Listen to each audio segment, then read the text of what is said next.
நல்லா இருக்கு.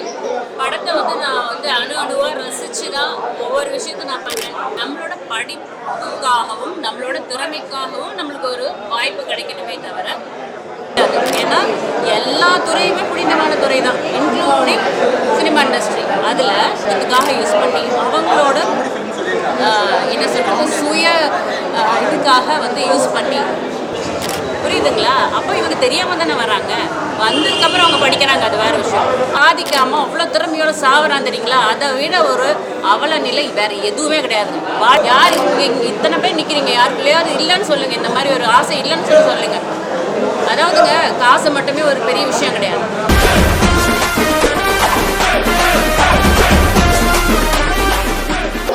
ரொம்ப நல்லா இருக்கு. படத்தை வந்து நான் வந்து அணுவா ரசிச்சு தான் ஒவ்வொரு விஷயத்தையும் நான் பண்ணேன். ஸ்கிரிப்ட் பண்ணும் போதுலேருந்து சிரிச்சுக்கிட்டே தான் பண்ணேன். ஏன்னா அவ்வளோ காமெடி இருக்கும். ஒரு வில்லன்கள் 4 பேர் யூஸ் பண்ணியிருக்கேன். அவங்க கூட காமெடி பண்ணி தான் ஆகும்னு சொல்லியாச்சு. அம்மா கேரக்டர், அக்கா கேரக்டர், ஹீரோயின், டாகு, அத்தனை பேருமே இந்த படத்தில் வந்து காமெடி பண்ணியிருக்கோம். அது இல்லாமல் சஸ்பென்ஸ் இருக்குது, த்ரில் இருக்குது, அதே மாதிரி ஒரு கண்டென்ட் இருக்குது, ஒரு மெசேஜ் இருக்குது. இந்த மாதிரி ஒரு படம் வந்து மக்களை போய் சேரணுங்கிறது தான் என்னோட விருப்பம். ஏன்னா படம் எனக்காக எடுக்கல, உங்கள் எல்லாத்துக்காக எடுத்திருக்கேன். உங்களோட வாய்ஸாக தான் எடுத்திருக்கேன். ஒவ்வொருத்தருக்குள்ளாரையும் நிறைய திறமைகள் கொண்டு இருக்கு.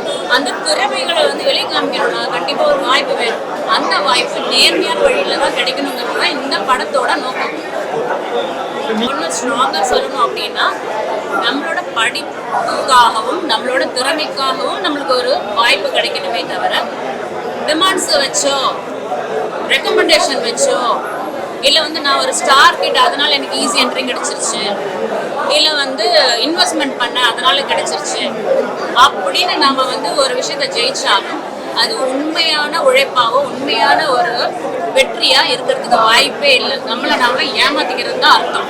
ஸோ நேர்மையாக நம்ம எப்போ வந்து இந்த மாதிரி டிமாண்ட்ஸு, ரெக்கமெண்டேஷனு, இவனுக்கு அவன் தெரியும் அவனுக்கு அவன் தெரியும், சரி போட்டு கொடு, வரட்டும் போட்டோம், ஆனால் வந்து இதுக்காக படித்து உழைச்சி சாதகம் பண்ணி என்ன ப்ராக்டிஸ் பண்ணி இந்த காம்படிஷன் போய் ஜெயிச்சு அதை பார்த்து இன்ஸ்பயர் ஆகி இவ்வளோ கஷ்டப்பட்டு உழைச்சி திறமையெல்லாம் வளர்த்துக்கிட்டு வந்து ஒரு வாய்ப்பு கிடைக்காம போறவங்களோட அவல நிலை இனிமே மாறும். படிச்சிருக்கீங்களா, சினிமா துறைக்காக நீங்க படிச்சிருக்கீங்களா, உங்களுக்கு ஒரு வாய்ப்பு, அந்த மாதிரி ஒரு புரட்சி ஏற்படும். அதுக்காக தான் இந்த படம். அதுதான் சொல்றேன். இப்போ வந்து ஒரு வாய்ப்பு கிடைக்கணும் அப்படின்னா நிறைய பேர்த்தோட அந்த ஒரு ரெக்கமெண்டேஷன் அந்த மாதிரி இருந்தா, இப்போ வந்து ஸ்டார் கிட்ட இருந்தால் உங்களுக்கு எதுவுமே தேவையில்லை. நீங்க வந்து டேரக்டாகவே என்ட்ரி ஆயிடலாம். சில பேருக்கு திறமைகள் இருக்கு, சில பேர் வந்து சுமாராக பண்றாங்க. வந்து உள்ளார இறங்கிட்டு அப்புறம் கூட மெதுவா ஓகே ஸ்டேபிள் ஆகி மெதுவாக கற்றுக்கிறதுக்கு அவங்களுக்கு டைம் இருக்குது. பட் வெளியே இருக்கவங்களுக்கு உள்ளார என்ட்ரியே பண்ண முடியறதில்லை. அவ்வளோ ஒரு கஷ்டமாக இருக்குது. ஆனால் நல்ல டைரக்டர்ஸ், நல்ல ப்ரொடியூசர்ஸும் நிறைய பேர் இருக்காங்க. சினிமா இண்டஸ்ட்ரியை மொத்தமாக நம்ம வந்து குறை சொல்லிடவே முடியாது. ஏன்னா எல்லா துறையுமே புனிதமான துறை தான், இன்க்ளூடிங் சினிமா இண்டஸ்ட்ரி. அதில் பார்த்தீங்கன்னா நிறைய பேர் நல்லவங்களும் இருக்காங்க, சப்போர்ட் பண்ணுறவங்க இருக்காங்க, தங்கச்சியாக பார்க்குறவங்க இருக்காங்க. ஓகே, இப்போ டிஆர் ராஜேந்தர் சார்லாம் பார்த்தீங்கன்னா அவ்வளோ வந்து சூப்பர் பர்சன். அவங்க வந்து விமன்லாம் வந்து ரொம்ப ரெஸ்பெக்ட்ஃபுல்லாக தான் அவர் நடத்துவார். இந்த மாதிரி நிறைய நல்லவங்கள்லாம் இருக்காங்க. ஆனால் சில பேர் இந்த மாதிரி சினிமா இண்டஸ்ட்ரி தப்பாக யூஸ் பண்ணி, தப்பான நோக்கத்துக்காக யூஸ் பண்ணி, அவங்களோட என்ன சொல்கிறது சுய இதுக்காக வந்து யூஸ் பண்ணி இந்த சினிமா இண்டஸ்ட்ரியை வந்து ஒரு புல்லுரிவுகள் மாதிரி கெடுத்துக்கிட்டு இருக்காங்க. அந்த ஒரு சிறுபான்மையினர் பண்ணுற தப்புனால ஹோல் சினிமா இண்டஸ்ட்ரிக்குமே வந்து ஒரு கெட்ட பேர், ஒரு கெட்ட இமேஜ் வருது. அந்த நிலை மாறணும்.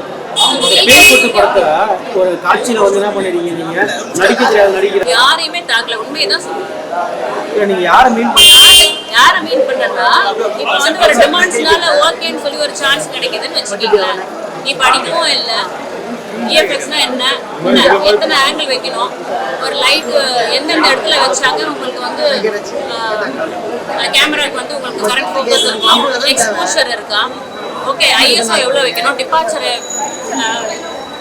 எவ்வளோ வைக்கணும், இந்த மாதிரி எதுவுமே படிக்காம ஒரு கேமராமேன் இல்லை வந்து டிமாண்ட்ஸ் ஓகே ஏதாவது ஒரு இன்வெஸ்ட்மெண்ட் பண்ணுறேன், ஓகே நடிப்பு தெரியுது தெரியல, அவங்களுக்கு ஈஸி என்ட்ரி கிடைக்குது இல்லை, புரியுதுங்களா? அப்போ இவங்க தெரியாம தானே வர்றாங்க.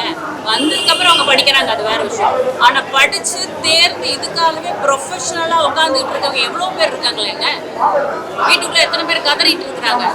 அவங்கள விட திறமை குறைஞ்சு பார்த்தீங்கன்னா ஃபர்ஸ்ட் ப்ரைஸ் வாங்குறான், பெரிய வந்து ஒரு கப்பு வாங்குறான், வந்து பார்த்தீங்கன்னா பெரிய பெரிய மேடைகளில் அவங்களுக்கு வந்து ஒரு வரவேற்பு கிடைக்குதுன்னும் போது அதுக்காகவே டெடிகேஷன் பண்ணி ஒரு 50 வருஷம் 40 வருஷம் உழைச்சவனுக்கு தான் தெரியும் அதோட அருமை என்ன, அதோட கவலை என்னங்கிறது. அப்படியே போய் ஒண்ணுமே சாதிக்காம அவ்வளவு திறமையோட சாவறான் தெரியுங்களா? அதை விட ஒரு அவல நிலை வேற எதுவுமே கிடையாது. வாழ்ற வாழ்க்கையை திரும்பி பார்த்தா ஒண்ணுமே இல்லை.